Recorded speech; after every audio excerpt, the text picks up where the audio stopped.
अब तक की हर एक छोटी बड़ी खबर पूरी डिटेल से मॉर्निंग जी में आपको हम बताने वाले हैं। और इस वक्त की जो बड़ी खबर है वो दिल्ली हिंसा से ही जुड़ी है, क्योंकि दिल्ली हिंसा में मारे गए आईबी के कर्मचारी अंकित शर्मा की पोस्टमार्टम रिपोर्ट आ गई है। रिपोर्ट में दी गई जानकारियां किसी के भी रोंगटे खड़े कर सकती हैं। रिपोर्ट के मुताबिक अंकित शर्मा के शरीर के हर हिस्से को चाकुओं से गोदा गया था, उनकी आंतों तक को बाहर निकाल लिया गया। कुल मिलाकर अंकित की हत्या बेरहमी से की गई।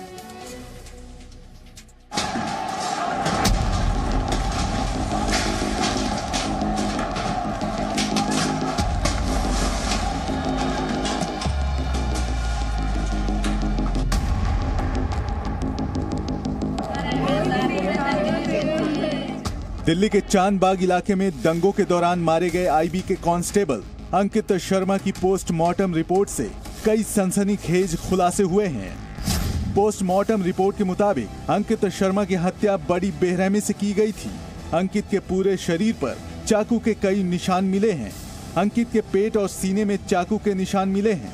अंकित के शरीर पर चाकुओं के इतने गहरे वार किए गए हैं कि आंतें तक बाहर निकल आई थी। पोस्टमार्टम करने वाले डॉक्टरों का कहना है कि उन्होंने किसी के शरीर पर इतने जख्म कभी नहीं देखे। इस मामले में अंकित के पिता रविंद्र कुमार की शिकायत पर नॉर्थ ईस्ट जिले के दयालुपुर थाने में एफआईआर दर्ज की गई है, जिसमें अंकित की हत्या का शक आम आदमी पार्टी के सस्पेंडेड नेता और इलाके के पार्षद ताहिर हुसैन पर जताया गया है। बुधवार जी न्यूज के editor in chief Sudhir Chaudhary से बातचीत में अंकित के भाई ने भी इस हत्या में ताहिर हुसैन का नाम लिया था। ताहिर हुसैन एक निगम पार्षद है, उसका मकान है, उस मकान में खींच के ले गई। और ये मुझे पता नहीं वो उनको सपोर्ट कर रहा है या कैसे क्या कर रहा है, पर उसके मकान में ले जाके वहाँ पे यहाँ से 4 लड़कों को लेके जाया गया, 4 लड़कों को गए लेके, और 4 लड़कों में अभी 3 की बॉडी नहीं मिली। अंकित शर्मा का शव दिल्ली के चांदबाग इलाके के एक नाले से मिला था।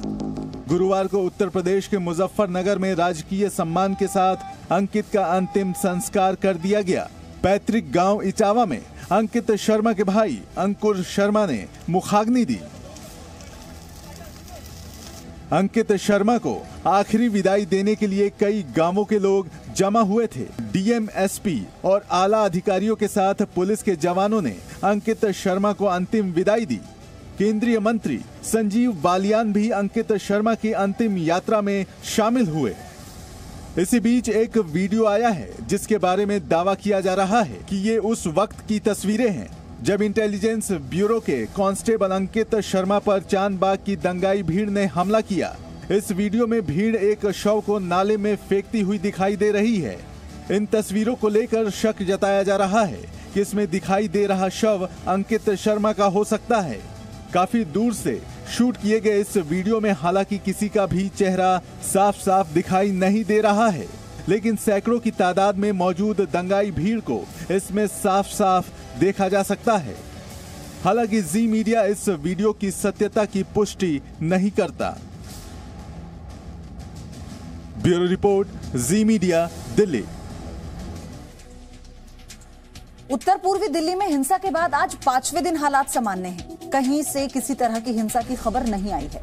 हालांकि हिंसा में मरने वालों का जो आंकड़ा है वो बढ़कर 38 पहुंच गया है।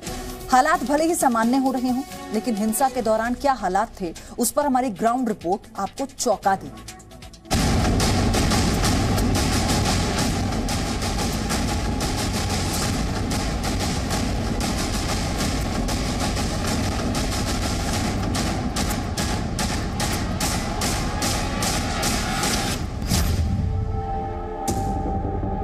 दिल्ली में नॉर्थ ईस्ट में हुई हिंसा के बाद हालात भले ही सामान्य हो रहे हों, लेकिन हिंसा जो दर्द देकर गया उसे भूलने में शायद अभी काफी समय लगे। हिंसा के दिन हालात इतने भयावह थे, इसे सोचकर रूह कांप जाती है। ये शिव विहार का इलाका है जहां के डीपीआर स्कूल को भी दंगाइयों ने नहीं बख्शा। इस स्कूल को पेट्रोल बम और पत्थर से निशाना बनाया गया। स्कूल को पूरी तरह से जला दिया गया। स्कूल में तबाही के निशान अब भी नजर आ रहे हैं। हम दिल्ली के शिव विहार इलाके में हैं और यहाँ पर हमारे ठीक अगर आप पीछे देखें तो ये यहाँ का स्कूल है जिसे टारगेट किया गया था, जिसे दंगाइयों ने निशाना बनाया था, इसमें आगजनी की थी। स्कूल के बाहर आते ही आपको ये समझ में आ जाएगा कि उस दौरान क्या हुआ था। अगर देखें तो यहाँ पर चारों तरफ पत्थर फैले हुए हैं, माचिस की डिब्बियाँ पड़ी हुई हैं, पेट्रोल बम के यहाँ पर जगह जगह आपको कांच मिलेंगे जिसमें पेट्रोल भरा हुआ है, जिसका इस्तेमाल इस स्कूल पर हमले के लिए किया गया था। बेहद सुनियोजित तरीके से इस स्कूल को टारगेट किया गया था। अगर हम आपको स्कूल के अंदर लेकर के चलें तो किस तरीके से इस स्कूल को निशाना बनाया गया और इसके पीछे क्या वजह हो सकती है दंगाइयों की, ये समझ पाना मुश्किल है। इस स्कूल में छोटे बच्चे पढ़ते हैं, लेकिन किस तरीके से प्लानिंग की गई, अगर आप देखें दूसरी तरफ तो यहाँ पर आपको 2 रस्सियाँ देखने को मिलेंगी और इन रस्सियों का इस्तेमाल दंगाइयों ने किया था इस स्कूल के अंदर आने में, ताकि वो स्कूल को पूरी तरीके से जला सकें। जिस तरीके से आगजनी की गई थी वो देखने को मिलेगी। यहाँ पर स्कूल को बुरी तरीके से क्षतिग्रस्त भी किया गया है और क्लासरूम तक को भी नहीं बख्शा गया है। अगर आप देखें तो ये किसी बच्चे की जो है वाटर बॉटल है, इसके साथ ही तमाम तरीके के यहाँ पेपर पड़े हुए हैं। अगर आप देखें तो किसी बच्चे की ये नोटबुक है जो यहाँ पर इस तरीके से यहाँ बिखरे पड़े हुए हैं। तो ऐसा लगता है कि जब यहाँ पर आगजनी की गई थी तो बिल्कुल प्लान तरीके से हर चीज़ को नुकसान पहुँचाया गया था। ये क्लासरूम है, हम इस वक्त क्लासरूम में हैं और इस क्लासरूम के अंदर आप देखें तो यहाँ पर कुर्सियाँ खाली जो थी यहाँ पड़ी हुई, जली हुई, कंप्यूटर्स रखे हुए हैं। और आखिर इसके पीछे क्या मंशा हो सकती है, बच्चों के स्कूल को क्यों टारगेट किया गया, ये अभी भी समझ पाना बेहद मुश्किल है। लोग अभी भी डरे हुए हैं। लगातार हम आपको दिखा रहे हैं कि ये वो सब इलाके हैं जहां दंगे हुए थे, जहां पर ये तस्वीरें पहली बार इस तरीके से सामने आ रही हैं। यहाँ पर देखें तो यहाँ दोबारा अगर आप आपको दिखाएं तो यहाँ बच्चों के नोट्स बुक फैले हुए हैं। यहाँ पर किसी बच्चे का एकेडमिक परफॉर्मेंस है, यानी उसके रिज़ल्ट की जो वो मेहनत करता है पूरे साल, उसके यहाँ पर ब्यौरे लिखे हुए हैं कि किस बच्चे ने कितने अच्छे नंबर स्कोर किए हैं अपने सब्जेक्ट में। तो लगातार हम दिखा रहे हैं कि यहाँ कैसे इस इलाके में टारगेट किया गया। सफाई भी की जा रही है इस वक्त। यहाँ पर तमाम जो मलबा पड़ा हुआ है उसको साफ़ करने की कोशिश की जा रही है। अगर आप देखें तो ये खाली बेंच हैं, इन बेंच को सब कुछ ख़त्म किया गया। और अंदर भी अगर हम आपको लेके चलें तो सारी जगह आपको यहाँ राख, जले हुए मलबे, सब कुछ आपको देखने को मिलेंगे। स्थानीय लोगों के मुताबिक दंगाई बच्चों पर भी हमला करना चाह रहे थे और जो उपद्रवी थे वो सब ऊपर थे, जो मतलब कम से कम 100-200 आदमी हो। उसने पेट्रोल बम जो है, पत्थर जो है वहाँ पे जो बोरी है और ये आपका जो है फायरिंग की है। और क्या करें, जो बोतल में जो है कंचे भर भर कर जो वो चीज़ थी उन्होंने उसको पथराव किया, इसमें भी किया और सामने जो टारगेट किया, जो हिंदू पॉपुलेशन थी उसको टारगेट किया। वहाँ पे पथराव, गुलेल तक चलाई उन्हें। वहाँ ऊपर है गुलेल, तो गुलेल को चला कर उनको जो मतलब घायल किया। वहाँ हज़ारों की संख्या में थी, हज़ारों की संख्या में इधर आमने सामने का मोर्चा रहा, लेकिन यहाँ पुलिस प्रोटेक्शन कुछ नहीं मिला। यहाँ पे 36 घंटे लगातार ये चलता रहा, लेकिन 36 घंटे के दायरे में यहाँ पर कोई भी पुलिस फोर्स, कोई सुरक्षाकर्मी, कोई फायर ब्रिगेड में फ़ोन मिलाता रही, फायर ब्रिगेड का कुछ भी यहाँ पे वो कह रहे बिजी लाइन। 20 से 25 इंसिडेंट यहाँ पे हुए हैं और कम से कम 250 लोग यहाँ पे घायल हुए। यहाँ पे कोई जो हमारा विधायक यूनिस खान है वो यहाँ तक मतलब हमदर्दी जताने के लिए भी वो नहीं पहुँच पाया। दंगे के दौरान शिव विहार में काफी तबाही देखने को मिली। यहाँ साजिश के तहत बिल्डिंग से दंगाइयों ने लोगों के घरों पर पेट्रोल बम फेंके। शिव विहार के इस इलाके में दंगाइयों ने जब पब्लिक प्रॉपर्टीज़ को निशाना बनाया, उसके लिए तमाम तरीके के उन्होंने हथियारों का भी इस्तेमाल किया। पेट्रोल बम का इस्तेमाल हम लगातार दिखा रहे हैं। ये यहाँ पर अगर आप देखें तो ये रिक्शा है और इसको किस तरीके से डिज़ाइन किया गया है, ये गुलेल की तरह इसे बनाया गया है जिससे काफ़ी दूर तक बम को फेंका जा सके, निशाना लगाया जा सके। अगर देखें तो यहाँ ठीक इस जगह, यहाँ जो पेट्रोल बम जो शीशों में भर करके इस्तेमाल किया जाता है, इसको यहाँ रख करके इसको ज़ोर से खींचा जाता है और इसे पैर करके, और उसके बाद ये जो है करीब 50 मीटर से लेकर के 60-70 मीटर दूर तक जा कर के ये जो पेट्रोल बम है ये गिरता है। और यही वजह है कि अगर हम देखें तो इस इलाके में जो प्रॉपर्टीज़ का नुकसान हुआ है उसके पीछे सबसे बड़ी अगर वजह है तो ऐसे जो लोकल मेड ये जो यहाँ पर अब एक्सप्लोसिव का इस्तेमाल किया गया, जिस तरीके से हथियारों को यहाँ पर इस्तेमाल किया गया इन लोगों के ऊपर, वो हैरान करने वाला है और किस तरीके से ये भी दिखाता है कि एक साजिश थी, एक वेल प्लान था कि कैसे लोगों को निशाना बनाना है, लोगों पर हमले करना। लोगों के मुताबिक स्कूल की इस बिल्डिंग से आसपास के घरों पर फायरिंग भी की गई। बिल्डिंग के साथ मोबाइल लॉन्चर्स का भी इस्तेमाल किया गया, जैसे कि इस 3 पहिए पर लगा ये लॉन्चर है। तो उन्होंने ऊपर से पेट्रोल की बोतलें और तेजाब की बोतलें भर भर के उसमें डायरेक्ट कर रहे थे, इधर फेंक रहे थे। वो ये आग जो लगी है उन्हीं के कारण लगी है सारी। कितनी दूर तक जा रहा था इससे? वहाँ तक जा रहा था, कम से कम 40 मीटर दूर तक मार कर रहा था ये। वहाँ पे हमारा घर है, पीछे फैमिली, हमारे छोटे छोटे बच्चे हैं, हमारे ऊपर फायरिंग करी गई है। हम लोग यहाँ हमारे पीछे हम लोग ये सोच रहे थे हम यहाँ से बच के जा भी पाएंगे या नहीं जा पाएंगे यहाँ से। यहाँ से पीछे कम से कम 20 बंदे थे वहाँ पे मोमेंट्स के, जो कि बंदूक ले राइफल ले लेके। हाँ, आपके घर में कौन कौन था उस समय? हमारे बच्चे छोटे छोटे 2-2 बच्चे हमारे पास, हम यहीं रहते पीछे। इन तस्वीरों को देखकर ही हम सवाल उठा रहे हैं कि क्या दिल्ली में हिंसा सुनियोजित साजिश थी। इसका खुलासा तो जांच रिपोर्ट आने के बाद ही पता चल पाएगा, लेकिन तस्वीरें तो कम से कम यही कह रही हैं। दिल्ली के शिव विहार से मनीष शुक्ला, जी मीडिया।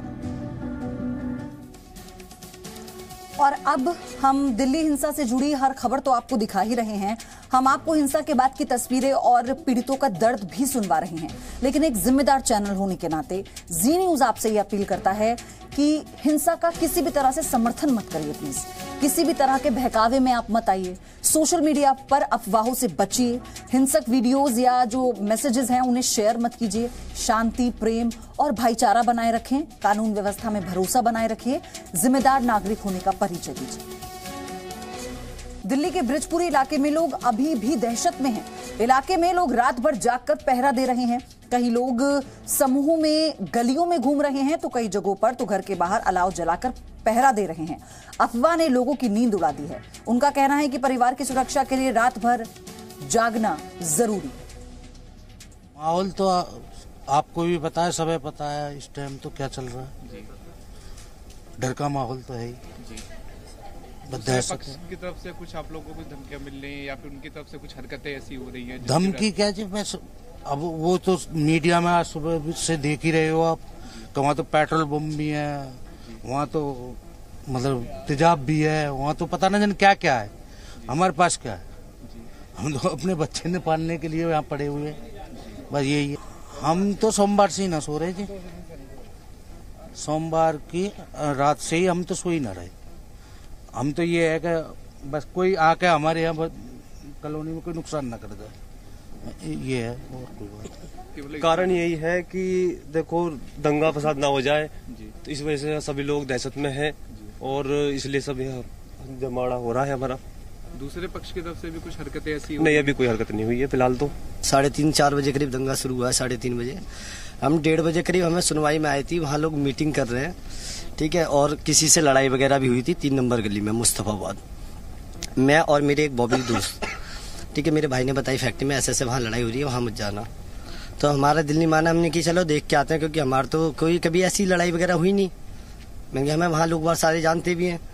हम वहाँ 1:30 बजे करीब वहाँ पे गए, तो हम वहाँ गली का मुआयना कर रहे थे। हम 3 नंबर गली में हमने वहाँ ज़्यादा भीड़ देखी, तो हमने सोचा मैंने कि 2 नंबर से हम घूम के इधर से आ जाएंगे। तो जब हम वहाँ से आ रहे थे तो हम गलियों में देख रहे थे, तो आदमी, लड़के, बच्चे सारे खड़े थे। वहाँ कबाड़े का मार्केट है, 2 नंबर गली, वहाँ से लोग बार बोतलें इकट्ठी कर रहे थे, और कुछ लोग पत्थर भी तोड़ रहे थे।